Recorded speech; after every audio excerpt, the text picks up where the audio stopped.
Rachel, your son Hirsch was among those taken from the music festival on October 7th by Hamas. Before we get into the details of that, what has life been like for you and your family since October 7th? Well, it's really hard to describe because I kind of feel like it's as if I wanted to describe to someone who was born blind and had been blind their whole entire life what the color yellow is. It's something that it's such an alternate sense of existence that it's really difficult to explain to people. And often people say, wow, I can't imagine what you're going through. And I say, I also can't imagine it. I actually can't imagine it. I definitely feel like I'm living on another planet or in another parallel universe. Um, and it's just pretty much indescribable. So Yeah, the level of pain is unimaginable, and I've seen you and your husband speaking out. And again, I want to get into the details of what unfolded, but before we do that, let's talk about why you have been so vocal and what you are hoping to see in this. well, it's interesting. The first 48 hours that Hirsch was missing, we were not vocal. We were really trying desperately to find him and figure out what had happened to him. And that was what we were focused on. It was very local. Um, and once we got confirmation from doing all this research and delving into our own situation room with brilliant, talented, savvy friends and community members who came over to help us, once we realized that his arm had been blown off while he was in the bomb shelter, and we realized he could be bleeding out, he could be dying, we thought, we'll talk to anyone who comes to us. And people had already started to come to us, because right away on Saturday, we contacted the US Embassy to tell them that there's an American who's missing among these, thousands of young people who were at this music festival.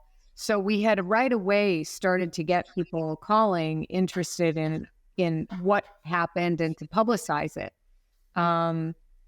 So what really motivated us 48 hours in was if we don't get his face out there and get word out across the world, which I actually think is not, there's nothing unusual about what we're doing. I think every single parent on earth would do exactly what we're doing. It's just that it's an unusual situation to be put in. But I don't think anyone would do anything different than what we're doing. I agree with you. No, I absolutely agree. And as you were going through the motions of that day on October 7th, before you found out what had happened to Hirsch, what were sort of your first signs that something might have been amiss, something might have been wrong? So Saturday morning at 7:30, my husband left to go to synagogue. We go to synagogue always on the Sabbath, and he had left early. And I was finishing a cup of tea, and then bomb sirens started to go off, which is kind of unusual in Jerusalem, which is where we live. And I ran to wake my daughters. I have a daughter who's 20 and a daughter who's 17. And we were going to be going to synagogue a little bit later. And I woke them up and we got into our bomb shelter in our apartment. We have a bomb shelter. And the protocol is that you wait 10 minutes. And if you don't hear any booms or anything calamitous happen, you can come out of your bomb shelter. So I did. And because I knew that Hirsch was sleeping out, camping out somewhere, even though I normally don't use my phone on the Jewish Sabbath, when it's a matter of life or death, you're obviously able to do that. So I ran to get my phone. And when I turned it on, I think it was 8:20 when I turned on my phone, and instantly two messages popped up from 8:11. And the first message said, and it was to we have a WhatsApp group. My husband, Hirsch, and I have a WhatsApp group, the three of us. The first message said, I love you.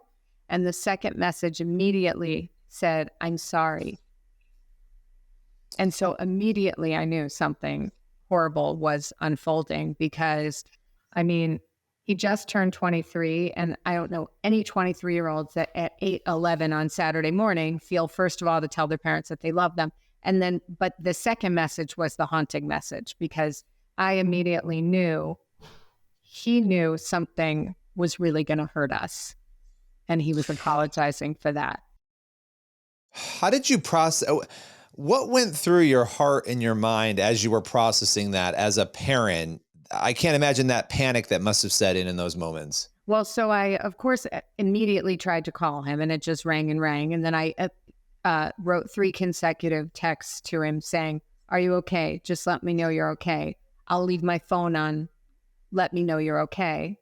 And I just right away, it was just very obvious. Like my throat closed, my stomach clenched, and I was very, very worried, and also was obsessed with, where are they? I knew he was with his best friend, Honor, and I just thought, where are these boys? And thankfully, my 20-year-old daughter, I'm not really savvy with like social media or anything like that. And thankfully, she right away got online and was searching for things that she thought these boys would have been participating in. And she right away saw that there was this music festival that was ironically called the Festival of Unity and Love.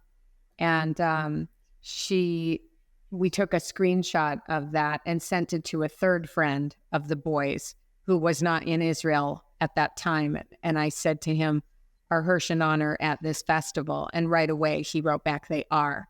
So also right away I knew, and we started looking up news, and we're seeing, people were taking videos of these terrorists, paragliding into the camping ground where all these thousands of young people, these sort of like just music loving, peace loving young people were, and you see them just spraying them, massacring them. And so it was total horror and helplessness as, not just a parent. I mean, if it were, anyone, a brother, a sister, a spouse, anyone would have felt watching that unfold. Yeah, I think people around the world disconnected from it, watching it, felt something. I can't imagine a friend, a loved one, a son or a daughter being there in the midst of that. You started to piece the details together of what might have happened. Then there was a video that was brought to your attention that showed Hirsch lifting himself in, and he was very seriously injured, his arm. How did you find that video? How did you find out about it? And what was your reaction to seeing that? So initially, we had spoken to survivors of the actual event that happened with Hirsch. So Hirsch and his friend ran to a car when this whole massacre started with 2 other friends, and the 4 of them jumped in a car and tried to speed away. And many of the kids at the concert were doing that. And then the roads had already been barricaded. Hamas had gone, a couple hundred yards down the road and were facing the oncoming cars, and were just mowing down with, submachine guns, mowing down anyone who came near there. And there were also rockets being dropped. So all of these cars pulled over to the side of the road, and kids just went running out of their cars into these roadside bomb shelters. And Hirsch was in one of those with 29 kids mushed inside. And Hamas ended up closing in on each one. There were several of these bomb shelters, closing in on each one, throwing in hand grenades, shooting an RPG into this. This is a small cement fortified room, small room, no windows, and spraying it with machine gun. And most of the kids were instantly killed. Many of them were brutally wounded and dying. And so there were some young people who were trapped under the dead bodies. And it was from those eyewitnesses that we initially heard that Hirsch and 2 other boys who were slumped against the wall, but were still very much obviously alive, were ordered by Hamas, who came in with machine guns and said, "Stand up and come out." And that was when they stood up that all the witnesses we spoke to said they saw that Hirsch's left arm from the elbow down had been blown off, and that he had fashioned some sort of bandage or tourniquet of some sort, because they saw that, and the young men walked out and they were loaded onto a pickup truck. But then what the video that you're referring to, which was really crazy, was that we were interviewed by CNN by Anderson Cooper.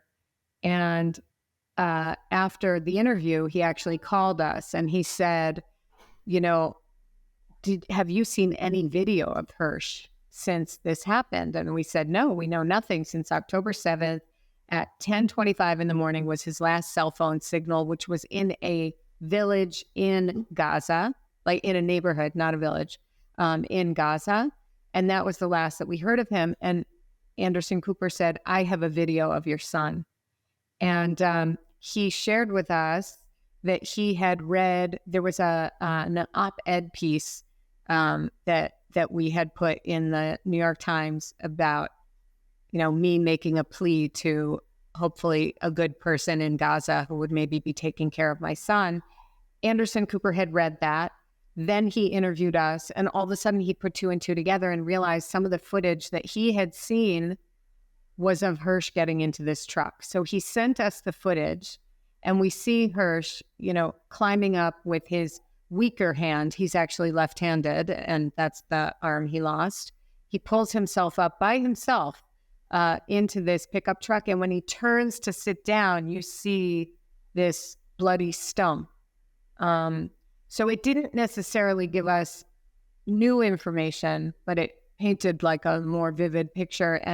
And for my husband, it actually gave him some strange sense of optimism, because he saw that it wasn't that Hirsch was dragged onto this truck or that they were, you know, somehow that he wasn't conscious, but they put him on the truck. Like, we saw that he was obviously shell-shocked and dazed and had just witnessed horrible carnage, including his, you know, one of his best friends getting killed in a very horrific way in front of him. And he still walked out on his 2 feet, granted, I'm sure in complete shock, but he looks composed, he looks in control, and he got himself onto that truck. The amount of strength that it took for him to do that. And I can see how that would give, you know, some peace or encouragement to your husband.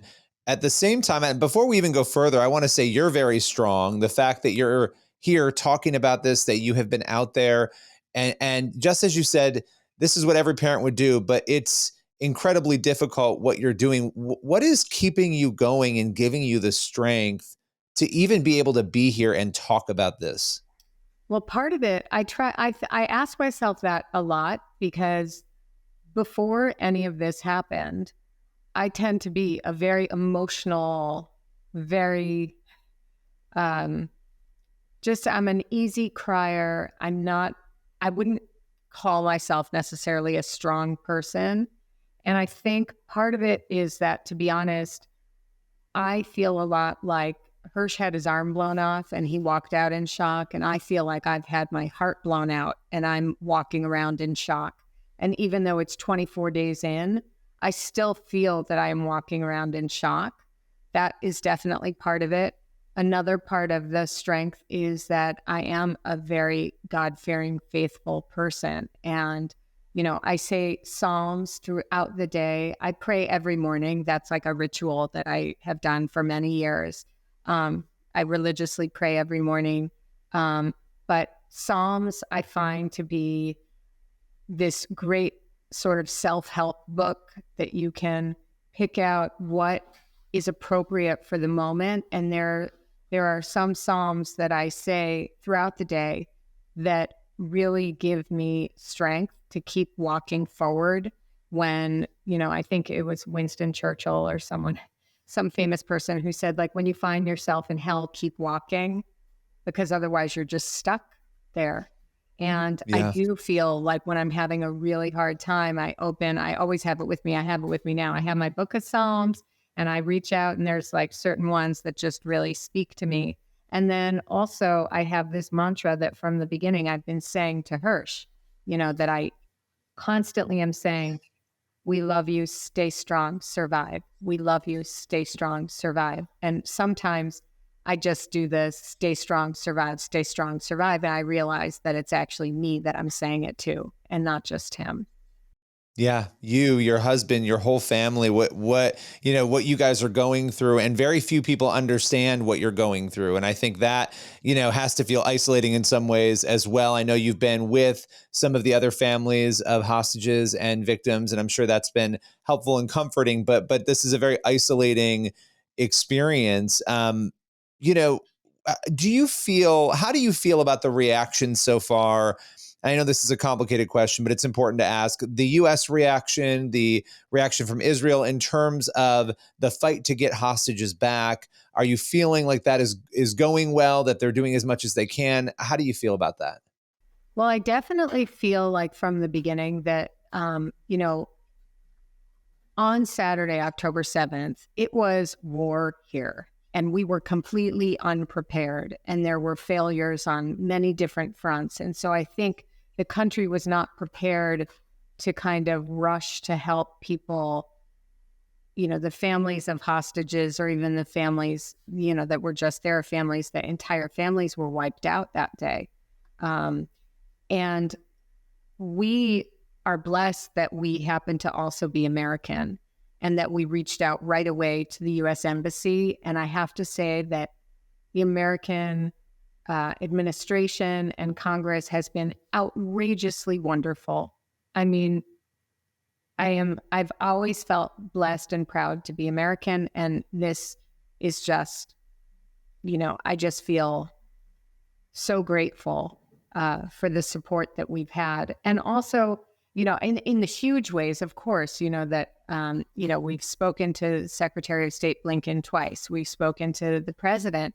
We've spoken to 15 different senators. And these are, this isn't a Republican, Democrat, a conservative or liberal issue. These are innocent civilians from 33 different countries who are being held captive by, a terrorist organization. It's not okay. And the fact that, Americans and truly actually people from all over the world are contacting us and saying, we are with you and we are praying for you. And what else can we do for you? That I never knew how much strength and support that could give, but it does. I was going to ask you that about prayer in particular, because I know there are a lot of, fellow Jewish people and Christian people and others around the world who are praying and who are reaching out. And I think a lot of times people wonder, I believe in the power of prayer, but does it actually provide comfort to the person? And so to hear you say that, I think that's very encouraging to those who have been deep in prayer for you, your family, and others. I also said, for years, if I heard that someone passed away or someone was having surgery or something happened, I would write a one-line text or WhatsApp to someone, thinking of you, praying for you. And as I said, I do pray every morning, and I have a list in my prayer book that I always add when someone's ill or like in a serious situation.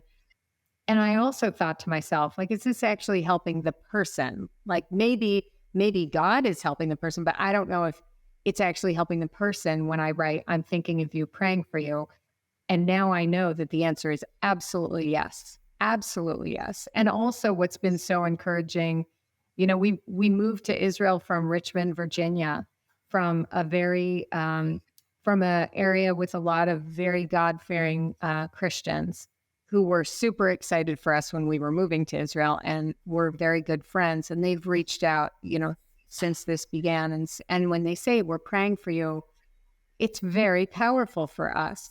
I don't think that anyone's cornered the market on God. I think we all figure out different ways of connecting to God, and maybe we have different names for God, but I think that we are all God's children. And when everyone gets together, and I've had Muslims from around the world, right? We are praying for you. October 7th was not us. And that is also very powerful to hear. Wow. Yeah. Yeah. I mean, especially when moments like this happen and emotions are running high, it's very easy for people to all be clumped into one group. Right. And, you know, I know that you wrote that op-ed in the New York Times, and if there is a kind person who is watching this or somebody stumbling upon this in Gaza who can do something to help, what would your message be to that person or those people? I mean, I think I can appreciate how terrifying it must be to be a Gazan civilian living there with this very terrifying regime in charge. And, in Jewish history, we have had many times before where we've been in situations like this. I can't help but think of the Holocaust and how there were righteous Gentiles who risked their lives and often died for doing it to save Jewish people. And I had seen a quote years ago that really resonated with me. And it was a quote from one of those righteous Gentiles who saved Jews during the Holocaust. And when he was asked, why did you do it? He said, because I wanted to know that when I died and stood in front of God, God wouldn't say to me what he said to Cain when he said, where were you when your brother's blood cried out to me from the ground? Wow. Wow. That, it's, I want to, as we round out to a close here, something I really want to do because I think it's important and it gets lost in stories when people are talking about an event that's ongoing. Tell us a little bit about Hirsch, who he is, what he loves. I want to end there because I think that is so important for us to be able to do. Yeah, you're really right. Because he is a real person. He's not just one of these, 200 and now they're saying 40 hostages. So Hirsch is a really curious, um, funny, dry, sarcastic, but not mean sarcastic. You know how there's a fine line. Extremely respectful. He's a voracious reader. He's unbelievably curious about the world. So from a young age, he had a wonderful kindergarten teacher who made that whole class obsessed with geography. And so from a young age, he's been obsessed with globes and maps and atlases and the idea of travel. And he's had wanderlust since he was a little boy and has always been saving up for a huge, huge trip around the world, which the trip is supposed to happen. He has a ticket for December 27th to start his journey for at least a year, maybe two, starting in India. But he loves music. He just traveled in the summer. He was for 9 weeks in 6 different countries at music festivals like the festival that he was at on October 7th. And he loves new people and he doesn't have an ego. Like he's very comfortable in his skin and he's just a very laid back guy. And I really like him. And Well, that when he comes back, that you can get to meet him as well. I would love that. And we truly are praying for you, praying for Hirsch, praying for your husband and your daughters and your family. And I appreciate you. Would love to have you back again, taking the time, talking with us, sharing, and we're praying for the outcome we are all hoping for. Well, Appreciate your time today. Thank you so much. And I really think, the support of the Christian community is such an invaluable advantage for Israel, for our people. We're so grateful. And, we know that you believe in the power of prayer the same way that we do. And it's beautifully helpful to us in so many ways. So thank you.